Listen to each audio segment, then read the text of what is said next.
I'll set the scene for you. I'm laying in bed today, and I have a fantasy football group chat with some of my friends back home that I run it with. I'm currently 1-3. I'm actually just like the New England Patriots right now. Kind of modeled my strategy after them. Going to go 1-3 and then going to win the Super Bowl. So there you go. That's the strategy this year. That's a good one. That's a good one. So it's only up from here.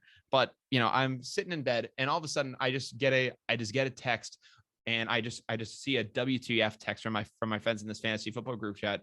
And, just like with my eyes still glazed over, I'm just like opening this thing up, and I just see Stephon Gilmore has been released by the New England Patriots. And I'm like, come again? Is this from a Darn Schefter account? Like a fake April Fool. Yeah. Is this like a fake Adam? Yeah. Is this like Yankee fans just trying to like get back at us and like trying to like troll us after the fact, even though we just beat them to a pulp? And no, Adam Schefter was like legit. And we saw the news that Stephon Gilmore had been released by the New England Patriots. Obviously, now that this news has now changed, and Stephon Gilmore is now on his way to the Carolina Panthers in exchange for a 2023 6th-round draft choice. Are you kidding me? You are going to trade one of the best corners in the league and one of the reigning defensive players of the year. What, 2 years ago? 2019, yeah. Yeah, 2 years ago. Brady's last year in the league. Or with the Pats, rather. Yeah, Brady's last year in the league. That ain't coming for a while. But you got a guy that's one of the 2019 defensive player of the year, and you're going to trade him for a 6th-round pick. I mean, come on. But I also get it. Man's got a big contract. He's got this year left on that contract, and no one probably wanted to trade for him other than the Panthers, because who knows? Say he gets traded to the Jets. He doesn't want to go play for the Jets. He's going to stay there he's going to play out his contract, and he's going to go sign somewhere else. Exactly. I mean, that is it worth? It's not even worth it. So I think Bill going around and asking people, oh yeah, I want a 1st-round pick for Gilmore. Well, we're not going to give it to you because what if he doesn't sign? Yeah. Well, there's a snag in the deal. Well, I mean, here's the thing. At this point, you're not getting a 1st-round pick for Gilmore. The only time you would have gotten that is, had you realized, Brady, like as soon as Brady left the Patriots, I would have traded Gilmore. Really? Looking back on it now, say you traded Gilmore before the start of that season, whatever team had gotten him would have gotten that year of control plus this year as well. So you would have gotten 2 years of control of like the former defensive player of the year cornerback.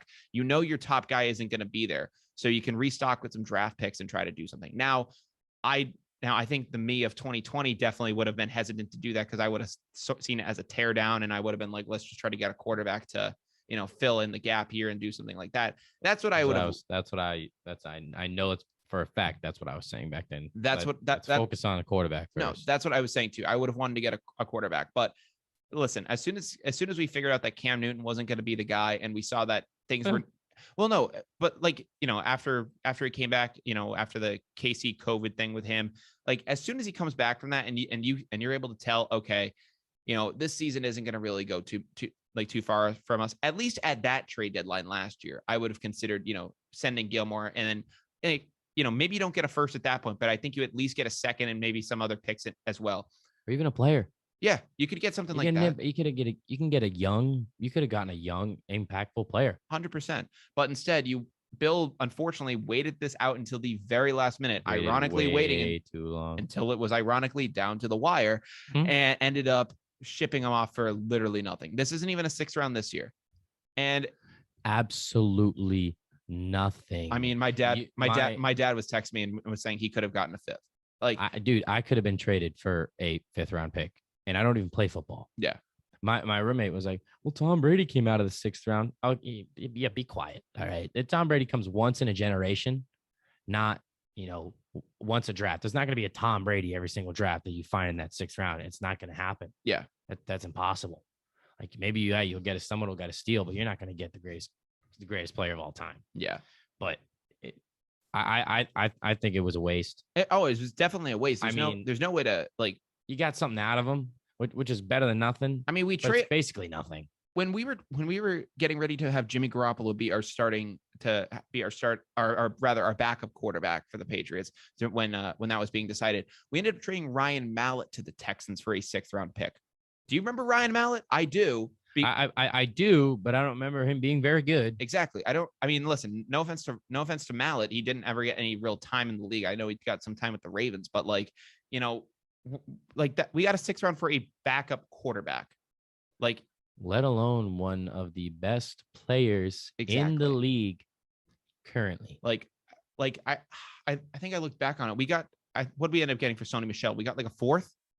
Yeah, no, we got 4th. Yeah, we got a 4th for Sony Michel. I mean, listen, loved me some Sony Michel in the Super Bowl. He hasn't been the same guy since then. So we were able to we were able to get value for Michel. So I'm just like, how can we not get value for this guy? He would have been impactful somewhere. And it's not like he causes trouble either. No. I mean, the guys, I see the mic'd up clips all the time.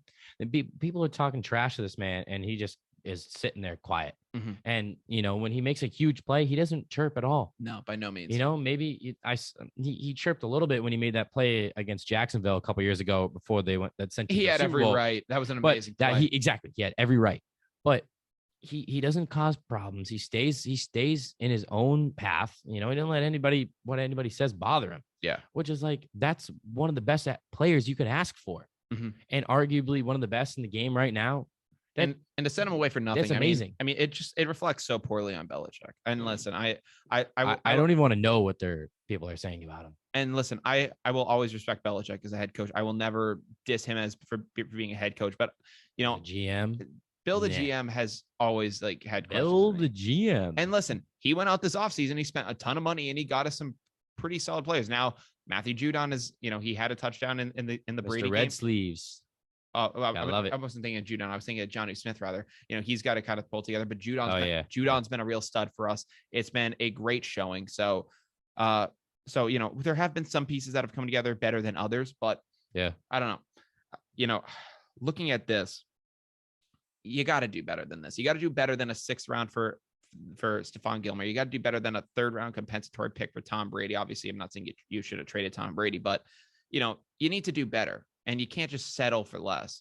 So I don't know. I found it to be a little ridiculous. But and do you have any final thoughts on this?